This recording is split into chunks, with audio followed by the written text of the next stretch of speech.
আসসালামু আলাইকুম রহমতুল্লাহি ওবরাকাতুহু।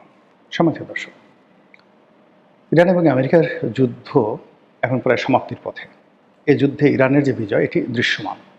অলৌকিক যদি কোনো ঘটনা না ঘটে, কোনো দুর্ঘটনা না ঘটে কিংবা এখানে যদি পরমাণু বোমার বিস্ফোরণ না ঘটানো হয়, তাহলে যুদ্ধের যে গতি প্রকৃতি সেই গতি প্রকৃতি আজকের দিন পর্যন্ত পরিপূর্ণভাবে ইরানের পক্ষে। ইরানের সবচেয়ে বড় সফলতা হলো ইরান তার জনগণের মধ্যে জাতীয়তাবোধ জাগ্রত করতে পেরেছে। যেভাবে ইমাম Ayatollah Khamenei, Ayatollah Ruhul Khamenei, the first ইমাম, তো তিনি সেই ৮০-র দশকে ক্ষমতা লাভ করার পরপর আমেরিকার সাথে যে দ্বন্দ্ব এবং সংঘাতে জড়িয়ে পড়েছিলেন, যেভাবে তেহরান বিশ্ববিদ্যালয়ের যারা ছাত্র হঠাৎ করে আমেরিকান দূতাবাস আক্রমণ করে সেখানে সমস্ত দূতাবাস কর্মীদেরকে যেভাবে তারা জিম্মি করে ফেলেছিল, এবং সেটি নিষ্পত্তি সেটি শক্তি প্রয়োগ করে আমেরিকা যে আক্রমণ চালিয়েছিল এবং সেই আক্রমণে তারা যেভাবে পরাজিত হয়েছিল, পরাজিত হওয়ার পরে যেভাবে ইরানের হাতে পায়ে ধরে সেই বন্দীদেরকে মুক্ত করেছিলেন, এবং মুক্ত করার পরে যে আমেরিকান সরকারের তৎকালীন যে সরকার এই জিনিসটি হ্যান্ডেল করতে না পারার কারণে, অত্যন্ত ভদ্রলোক ছিলেন সেই জিমি কার্টার, ছিলেন তখন প্রেসিডেন্ট। তো প্রেসিডেন্ট জিমি কার্টারের পরাজয় হয়েছিল, আর সেই জিমি কার্টারের পরাজয়ের পর রোনাল্ড রিগান ক্ষমতা এসেছিলেন। পরপর দুটো ঘটনা, একটা হলো এই যে হোস্টেস ক্রাইসিস, এরপর আরও বেশ কয়েকটা ক্রাইসিস হয়েছিল, এবং সেই ক্রাইসিসের মধ্যে আর একটা ক্রাইসিস ছিল ইরান কন্ট্রা কেলেঙ্কারি, এবং সেখানেও ইরানের সাথে পর্দার আড়ালে নেগোসিয়েশন করতে গিয়ে আমেরিকাকে একটা বিরাট ক্ষতিপূরণ দিতে হয়েছিল। এই যে গোপনে অস্ত্র বিক্রি করে, কন্ট্রা বিদ্রোহীদের কাছে, ল্যাটিন আমেরিকার কন্ট্রা বিদ্রোহীদের কাছে অস্ত্র বিক্রি করে সেই অস্ত্রের টাকা আবার ইরানকে দেওয়া হয়েছিল, এবং সেই কলঙ্ক যখন প্রকাশিত হয়েছিল সেটা কন্ট্রা কেলেঙ্কারি হিসেবে বিবেচিত হয়েছিল। ফলে আয়াতুল্লাহ রুহুল খামেনির পুরো জামানাতে প্রেসিডেন্ট রোনাল্ড রিগান এবং জিমি কার্টার এই দুজন যেভাবে ইরানের কাছে নাস্তা নাবুদ হয়েছেন, তার সাথে ১০০০ গুণ বেশি নাস্তা নাবুদ হওয়ার পর্যায়ে এখন ডোনাল্ড ট্রাম্প পৌঁছে গেছেন। বিভিন্ন অ্যাঙ্গেল থেকে, বিভিন্ন মাধ্যমে ডোনাল্ড ট্রাম্প এবং নেতানিয়াহু তারা চেষ্টা করছেন যে ইরানের সঙ্গে একটি সমঝোতা করার জন্য। ইরান সমঝোতা তো দূরের কথা, ইরান যে সকল শর্ত, ৩টি শর্ত দিয়েছে। প্রথম শর্ত হলো যে এই যুদ্ধে ইরানের যে ক্ষয়ক্ষতি হয়েছে তার পরিপূর্ণ ক্ষতিপূরণ দিতে হবে, এক। ২ নম্বর হলো এই ধরনের যুদ্ধ আগামী আর হবে না, এই ধরনের একটা গ্যারান্টি জাতিসংঘের পক্ষ থেকে এবং আন্তর্জাতিক কমিউনিটি যারা নেগোশিয়েট করবে তাদের পক্ষ থেকে গ্যারান্টি থাকতে হবে। থার্ড হলো ইরানের উপর যে সকল নিষেধাজ্ঞা রয়েছে সেই নিষেধাজ্ঞা সব কিছু উঠিয়ে নিতে হবে। Can you imagine?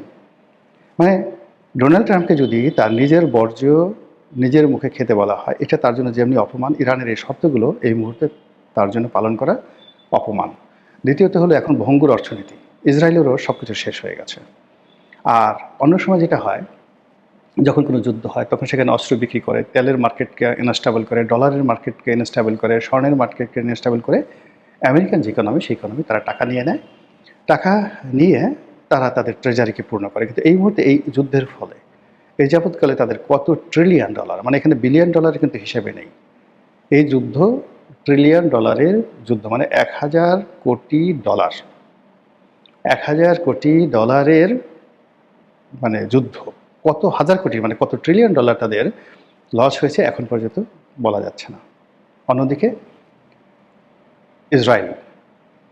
ইসরায়েলের এই যুদ্ধে কত ট্রিলিয়ন ডলার গেছে তার কোনো ইয়াত্তা নাই। ইসরায়েলের সমস্ত অবকাঠামো, তার রাডার সিস্টেম, তার সমুদ্র বন্দর, তার বিমানবন্দর, তার যে আকাশ প্রতিরক্ষা বহু রয়েছে, তার যে সামরিক স্থাপনা রয়েছে তছনছ হয়ে গেছে। এবং এই অবস্থাতে ইসরায়েল পুনর্গঠনের জন্য ইউরোপকে টাকা দিতে হবে। ইসরায়েল এই মুহূর্তে ইরানকে যে টাকা দিবে তারা কলিজা ভুনা করে দিতে পারে, কিন্তু ইরানকে টাকা দেওয়ার মতো অবস্থা ইসরায়েলের নাই। ছোট্ট একটা রাষ্ট্র, মাত্র ১ কোটি লোক, কাজে তাদের কি থাকতে পারে? ভুং ভাং ছাড়া আসলে তাদের যে কিছু নেই, এটা এই যুদ্ধে প্রমাণিত হলো। তো এই মুহূর্তে যেটা আছে যে ইরান এবং রাশিয়া, চীন, উত্তর কোরিয়া, ভেনেজুয়েলা, কিউবা এবং আরও বেশ কয়েকটি রাষ্ট্র তাদের সঙ্গে যে বন্ধুত্বটা, এই বন্ধুত্বটা যে আমেরিকার বন্ধুত্বের চেয়ে শক্তিশালী, এটি এই যুদ্ধে প্রমাণিত হলো। দ্বিতীয়ত হলো যে আমেরিকার সাথে যাদের বন্ধুত্ব ছিল, ইউরোপের দেশগুলোর সাথে বন্ধুত্ব ছিল, মধ্যপ্রাচ্যের দেশগুলোর বন্ধুত্ব ছিল, সব আমেরিকাকে ছেড়ে গেছে, ইসরায়েলের নামও নিতে পারছে না।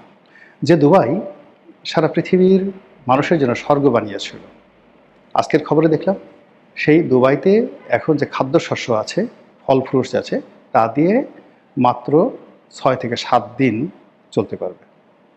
সমস্ত নতুন সাপ্লাই বন্ধ। মরুভূমির বুকে দুবাই শুধু টাকা আছে, আলু, টমেটো, শসা, গাজর থেকে শুরু করে চাল, ডাল, আটা, ময়দা সব কিছু সারা পৃথিবী থেকে আসে। এই সমস্ত আসার পথগুলো বন্ধ। তারা যে বিক্রি করবে তেল, সেই তেল যাওয়ার পথ বন্ধ।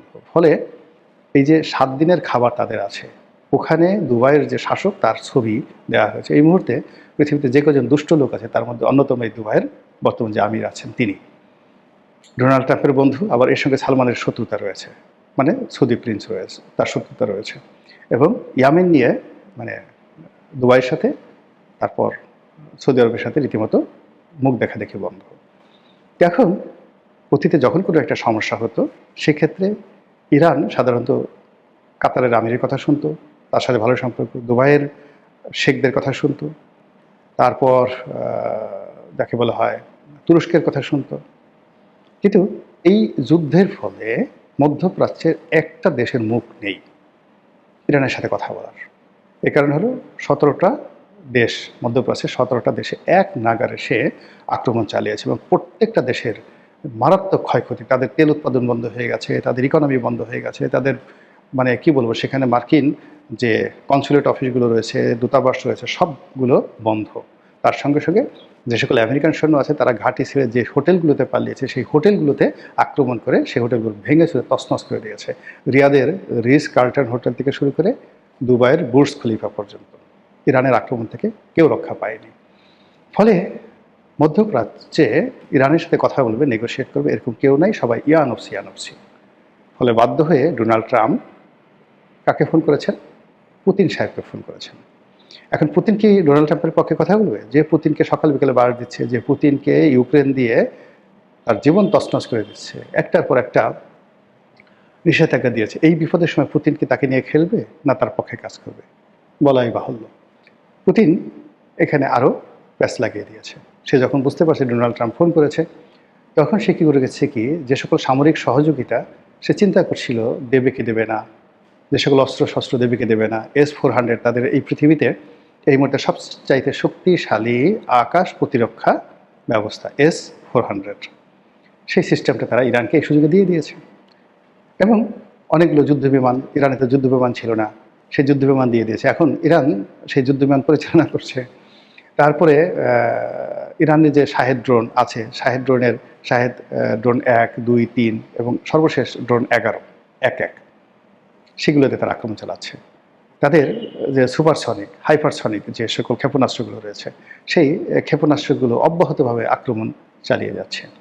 তো এর ফলে কি হলো, আমেরিকা পাগল হয়ে গেছে কি করে যাকে বলা হয় ইরানের সাথে একটা নেগোসিয়েশন করা যায়, কিন্তু পারছে না, কোনো বন্ধু পাচ্ছে না। তুরস্ককে পাচ্ছে না, কাতারকে পাচ্ছে না, কোনো আরব রাষ্ট্রকে পাচ্ছে না। আরব রাষ্ট্রগুলো তারা আলটিমেটলি এখন আমেরিকার সাথে যে কোনো সম্পর্ক আছে এটাই তারা এখন মানতে চাচ্ছে না, তারা সেটা অস্বীকার করছে। ফলে ওই যে আগেরও জমানাতে এই কাজ তাদেরকে সরাসরি CIA দিয়ে করতে হবে। একতরফা যুদ্ধবিরতি ইরানের কাছে নাকে ক্ষত দেওয়ার সুযোগ খুঁজছে আমেরিকা, কিন্তু কোনো ঘটক খুঁজে পাচ্ছে না। এবং যাকে বলে নাকে খত যাকে বলা হয়, 2 হাত জোর করে ইরানের ধর্মীয় নেতার পায়ের কাছে বসতে হবে, পায়ের কাছে বসতে হবে, চেয়ারেও নয়। তারপরে সেখান থেকে যে ধরনের শর্ত দেওয়া হয় সেই শর্ত মেনে তারপরে তাদেরকে এই যুদ্ধ থেকে বেরোতে হবে।